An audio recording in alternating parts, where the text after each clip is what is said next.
বেঁচে থাকার মতন বাঁচেন, কাপুরুষের মতো নয়, বীরের মতো বাঁচেন, বুবার মতো নয়। কথা বলেন ঠিক কিনা?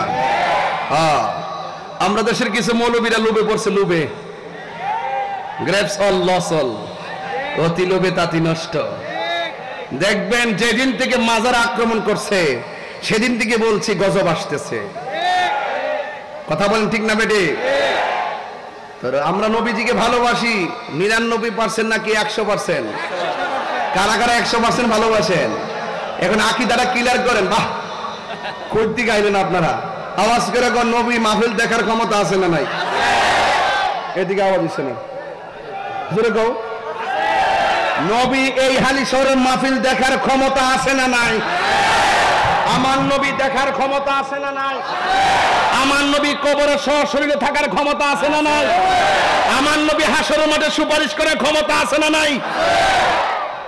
যারা মানে তারা মুমিন, যারা মানে না তারা ডাব্লিউ।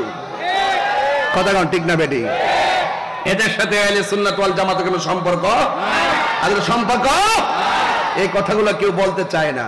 আরে ভাই, রাসূলুল্লাহ শান শুনলে আপনার এত অ্যালার্জি হয় কেন? আপনারা দেখছি যে বহুত অন্য দুনিয়ার ওয়াজ করেন, আগে দেখছি যে কিছু হইলে মাঠে নেমে গেছেন গা। এই যে রাখাল রাহা কত বড় আল্লাহর সামনে কটূক্তি করলো, কোন মৌলবী মাঠে নামছে না। 8 বছরের বাচ্চা দর্শিত হলো, কোন মৌলবী মাঠে নামছে না। আর কথা বললেন কেন? এখন ইসরায়েল এত বড় আগ্রাসন চালাইছে, ওই মৌলবীরা মাঠে নাই। তার মানে বোঝা গেল ডালমি কুচ কালা হে। চেয়ার চেয়ার চেয়ার পাইলে সব শেষ। সুন্নিরা চেয়ারের পাগল না, সুন্নিরা ক্ষমতার পাগল না, সুন্নিরা মদিনাওয়ালার পাগল। সুন্নিরা লাল চক্ষুকে ভয় পায় না, সুন্নিদের চোখের মধ্যে আছে মদিনাওয়ালার সবুজ গম্বুজের দৃশ্য।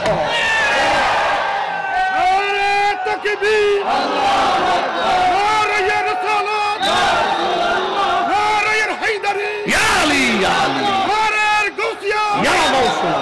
নবী আলীর দুশমন যারা হুশিয়ার সাবধান, হুশিয়ার সাবধান। নবী আলীর দুশমন নবীবাদ মদনীবাদ নিপাত যাক, নিপাত যাক। নবীবাদ মদনীবাদ নিপাত যাক, নিপাত যাক। এক হও লড়াই করো, সুন্নিয়ত কায়েম করো, সুন্নিয়ত কায়েম করো, এক হও লড়াই করো। আল্লাহু আকবার বলেন। দুইটা প্রশ্নে বাজার আপোষ করতাম না। পারবেশ বাবার যে দাওয়াত করছো, দুইটা জায়গা কিন্তু আপোষ করব না।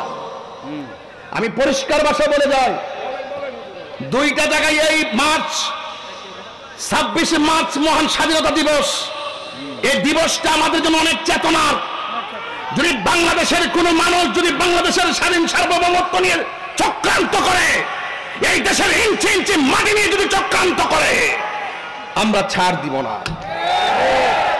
ধর্ম নিয়ে যদি কেউ কোনো অপব্যাখ্যা করে, ইবনে আব্দুল ওয়াহাব নজদির এজেন্ডা দেশে বাস্তবায়ন করতে চায়, ইবনে তাইমিয়ার আদর্শ বাস্তবায়ন করতে চায়, আমরা হুসাইনি চেতনা হয়ে রাজপথে দাঁড়িয়ে যাব। কথা বলেন ঠিক কিনা? সবাই কি আমার প্রতি রাগ করতেছেন?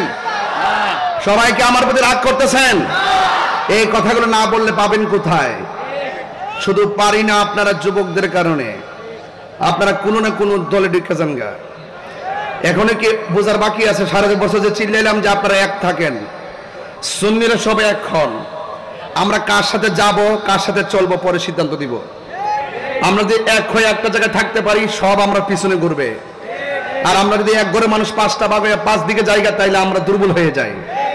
আপনারা কি এখনো বোঝেন না যে ধর্মের নামে অধর্মের চর্চা চলতেছে, ধর্মের নামে অপব্যাখ্যা চলতেছে, দেশ নিয়ে ষড়যন্ত্র চলছে? এই ষড়যন্ত্র আমরা বরদাস্ত করব